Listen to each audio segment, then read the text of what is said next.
उत्तर प्रदेश के अंदर होता था 2017 के पहले, यही उत्तर प्रदेश है जहां पर हर जिले में समाजवादी पार्टी और कांग्रेस के नेतृत्व में पलने वाले माफियाओं की समानांतर सरकारें चलती थी।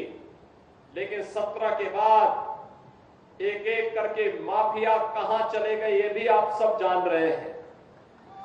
माफियाओं की छुट्टी हो गई, माफिया मुक्त उत्तर प्रदेश हो गया। जय श्री राम दोस्तों, तो आप सभी को पता है कि योगी सरकार ने यूपी में अपराधियों का इनकाउंटर किया है और ये बहुत अच्छी बात है। अब इसको देखकर भी कुछ चमचों की जली पड़ी है।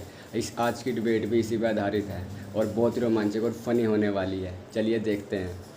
गोमती नगर की घटना है, उसकी सूची मेरे पास आई है। सीएम ने कहा कि पहला आरोपी पवन यादव है, दूसरा नाम वो गलत बोल गए, मोहम्मद शहबाज है। इन लोगों के लिए बुलेट ट्रेन चलेगी, बोला मुख्यमंत्री जी ने। बोला कन्नौज केस में बोले आरोपी नवाब सिंह यादव की बार बार चर्चा की, नवाब ब्रांड सपा का असली चेहरा है उन्होंने कहा।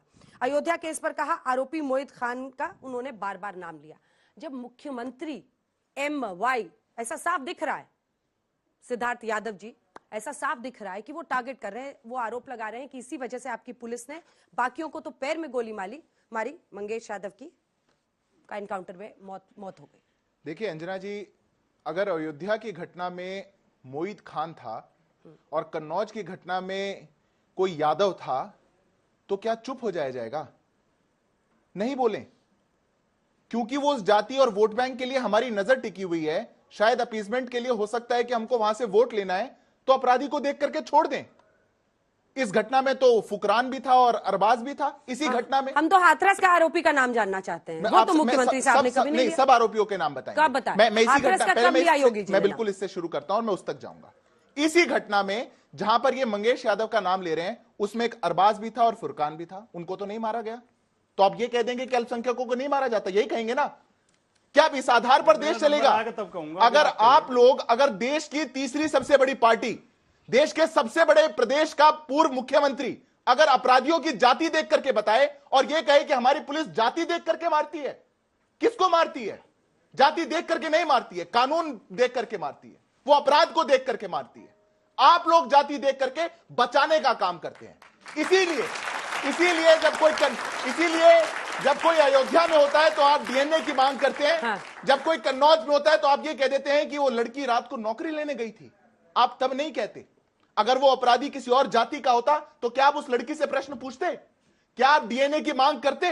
क्यों मुंह में दही जम गया था मोहित खान के खिलाफ बोलने में? क्यों मुंह में दही जम जाता है अतीक अहमद के खिलाफ बोलने में? क्यों मुख्तार अंसारी के खिलाफ आप नहीं बोल पाते और आप फिर हमसे प्रश्न पूछते? अंजना जी, आपने कहा कि हम बुलेट ट्रेन चलाएंगे। बिल्कुल, योगी जी ने कहा, हमने नहीं कहा है। योगी जी हमारे मुख्यमंत्री हैं। हाँ। देखिए, करते सबको ही है। मैं आपको फर्क बता देता हूं। गोली इन्होंने भी चलाई, इन्होंने चलाई कार सेवकों पर, हमने चलाई अपराधियों पर। बुलडोजर ये भी चलाते हैं। बुलडोजर इन्होंने चलाया 300 साल पुराने मंदिर पर, हमने चलाया माफियाओं के होटल पर। इन्होंने बुलडोजर चलाया जैसलमेर के अंदर जो भारतीय, जो हिंदू, जो शरणार्थी आए हुए थे उनके ऊपर, और हमने चलाया रोहिंग्याओं के ऊपर। प्राथमिकता तो तय करनी पड़ेगी। ठीक है, और मैं 10 सेकंड दूंगी, लेकिन आप सवाल का जवाब दीजिएगा तब। सवाल यह है कि जूही सिंह ने ऐसा क्यों कहा कि वो बच्ची रात में क्या नौकरी मांगने गई थी? आप बताइए कि इस तरह का बयान आपकी एक महिला प्रवक्ता देती है और अखिलेश बाबू कहते हैं कि DNA टेस्ट कराओ। जूही सिंह का बयान तब आया जब उनके पीड़ित बेटी के परिवार के लोगों ने ही संदेह जाहिर किया। खैर वो भी जांच में है। नहीं, उसमें उनकी बुआ पर आरोप था। अब उनकी बुआ भी आरोपी बनी है, इसको ट्विस्ट मत दीजिए। बुआ पर ही आरोप था कि उनके माता पिता ने कुछ नहीं कहा। लेकिन सिद्धार्थ जी ने एक बात कही कि जब अयोध्या में मोहित खान अपराधी होगा और कन्नौज में नवाब यादव होगा तो नाम क्यों नहीं लेंगे? BHU में भी एक गैंगरेप हुआ था एक बेटी के साथ, एक स्टूडेंट के साथ। उसमें आरोपी थे कुणाल पांडे, सक्षम पटेल, अभिषेक चौहान और तीनों बीजेपी के कार्यकर्ता, तीनों बीजेपी IT सेल के पदाधिकारी। उन्हें तो 1 महीने तक पुलिस बचाती रही। उनके घर के लिए तो बुलडोजर नहीं निकले। उनके नाम तो मुख्यमंत्री ने नहीं लिए। क्या कार्रवाई विधानसभा के अंदर उन्हें जमानत मिल गई है, जेल हुई नहीं हुई, उन्हें जमानत मिल गई है और मीडिया में खबर है, मैं नहीं कह रहा। अरे मीडिया में खबर है पुलिस ने कमजोर पैरवी की इसलिए उन्हें जमानत मिल गई। जमानत तो उनको भी मिल गई है जो सरकार से जुदा कर रहे थे जोधपुर के अंदर। जमानत अदालत देती है, उसमें सरकार क्या करेगी? उनको सजा दी कि नहीं दी? पर भी टिप्पणी करना क्या ये शोभा देता है नेताओं को? मुझे लगता है कोई भी हो, अपराधी अपराधी है और अपराधी को कड़ी से कड़ी सजा मिलनी चाहिए। इस पे किसी भी तरह का किसी को भी कोई अधिकार नहीं है कि उस पे हम सियासत करें और सियासी लाभ के लिए हम जाति और धर्म में अपराधियों को भी बांटने का काम करें। अपराधी के लिए कोई ऐसी रियायत देने की जरूरत नहीं है। लेकिन दुर्भाग्य तब होता है जब बुलडोजर पॉलिटिक्स के नाम पे एक जाति विशेष, एक धर्म विशेष के लोगों को महज आरोप तय होने के पहले ही उनके घर को तोड़ दिया जाता है। ऐसे 7 लाख लोग बेघर हो गए इस देश में। कौन इसके लिए जिम्मेवार है? पूरा देश देख रहा है सुप्रीम कोर्ट ने क्या अभी जस्ट फैसला दिया है और क्या निर्णय उसके हैं। यह स्पष्ट दिखाता है कि भाजपा शासित राज्य सिर्फ विद्वेष के लिए, प्रतिशोध के लिए और आपसी कहीं ना कहीं भाईचारा को तोड़ने के लिए, इस कानून का शासन नहीं हो, कानूनी प्रक्रिया का पालन नहीं हो और देश में मनमर्जी चले, तानाशाही चले, उसके लिए सियासी लाभ हो, इसके लिए कार्रवाई करना लगातार इन्होंने जारी रखा। पुलिस ने जानबूझ के एनकाउंटर किया नाम देख के। बार बार देख रहा हूं मैं, ये कह रहे हैं कि हमने मारा। अरे यार, आपको मारने का कौन राइट देता है? कानून से बड़े हैं आप, इस देश के संविधान से बड़े हैं आप, इस देश के सुप्रीम कोर्ट से बड़े हैं आप कि आपने मार दिया। किसी को भी मारने का अधिकार यहां किसने दिया है? अपराधी है उसको सजा देगी court, supreme court, high court, lower court उसके लिए बना है। आपका काम है अपराधी को भय रहना चाहिए अपराधी पर, लेकिन अपराधी को भय पैदा करके उसको सजा सलाखों में आप डालिए और उस पर कानूनी प्रक्रिया का पालन कराइए। ये होना चाहिए।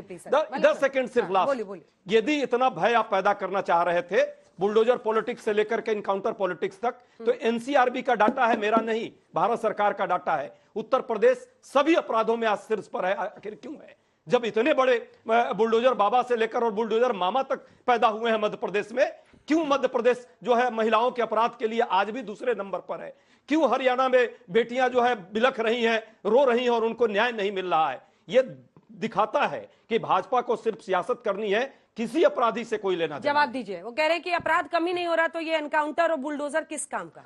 देखिए अंजना जी, जो जिसको शूट कर रहा है वो उस तरीके से अपनी बात को रखने की कोशिश कर रहा है अपने राजनीतिक फायदे के लिए। असली बात ये है, अपराधी अपराधी होता है, चाहे किसी भी जाति का हो, चाहे किसी भी धर्म का हो। और अगर अपराधी शूट कर रहा है कि उनको जो जातियां सपोर्ट कर रही हैं उनका है, तो बोलो जान के इनको मार रहे हैं, जान के इनको मार रहे हैं। अरे जो दूसरे अपराधी हैं, जो दूसरी जातियों के हैं, उसके लिए क्यों मुंह में दही जम जाती है? उसके लिए क्यों नहीं कहते? फिर या तो ये कहो आप कह रहे हैं कि विकास दुबे को मारा तो अखिलेश जी क्यों नहीं गुस्सा हुए? मैं ये कह रहा हूं, मैं ये कह रहा हूं कि अपराधी किसी भी जाति और धर्म का हो, कानून को अगर कोई तोड़ेगा तो कानून के दायरे में रह के कानूनी प्रक्रिया उसको झेलनी पड़ेगी।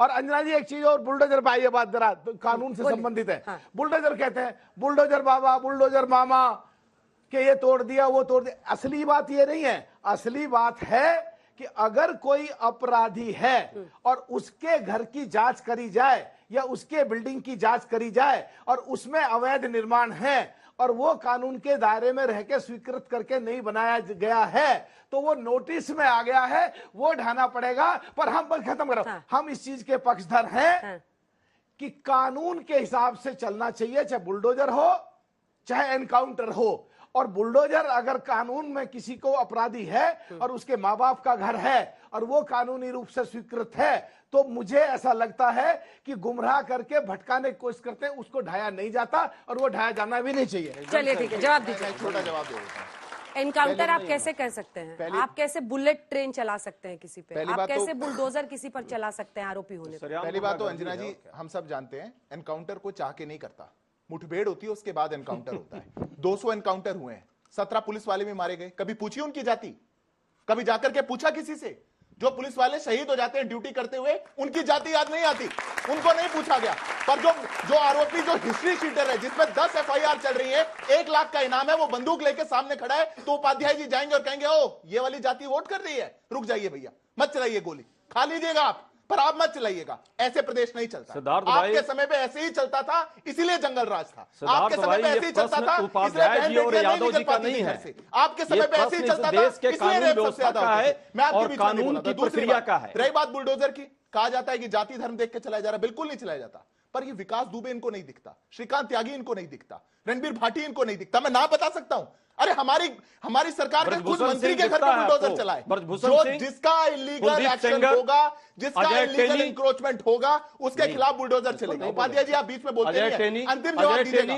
66,000 एकड़, मैं एक बात बोल रहा हूं बहुत महत्वपूर्ण, 66,000 एकड़ हमने हमारी सरकार आने के बाद उत्तर प्रदेश में इलीगल इंक्रोचमेंट से फ्री करवाया। 66,000 एकड़, वो किसके कारण से इंक्रोच था, उस पर कभी प्रश्न नहीं पूछेंगे।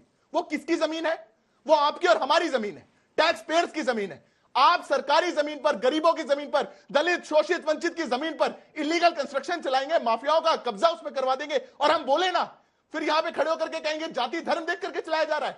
बिल्कुल नहीं चलाया जा रहा। सिर्फ 2 लाइन का जवाब, मैं प्रश्न लेना चाह रही हूं। सिद्धार्थ जी, मैं इस पूरे आपके इस डिबेट के माध्यम से आपसे ये चैलेंज, चुनौती देता हूं। आज जाइए और उत्तर प्रदेश से लेकर बाकी शासित राज्यों में और कांग्रेस के शासित राज्यों में भी यदि ऐसा कोई अवैध निर्माण है तो कानूनी प्रक्रिया के तहत हटाने के लिए हम सभी लोग आगे आएंगे और करेंगे। लेकिन जो आप पॉलिटिक्स कर रहे हैं ना, आप जाति देखकर, धर्म देख करके और जो सियासत कर रहे हैं ना, सियासत देश में नहीं चलेगा, ये गलतफहमी नहीं। अगर आपको ये वीडियो अच्छी लगी हो तो वीडियो को लाइक करें, चैनल को सब्सक्राइब करें और कमेंट में प्रभु श्री राम का नाम लिखना ना भूलें। जय जय श्री राम।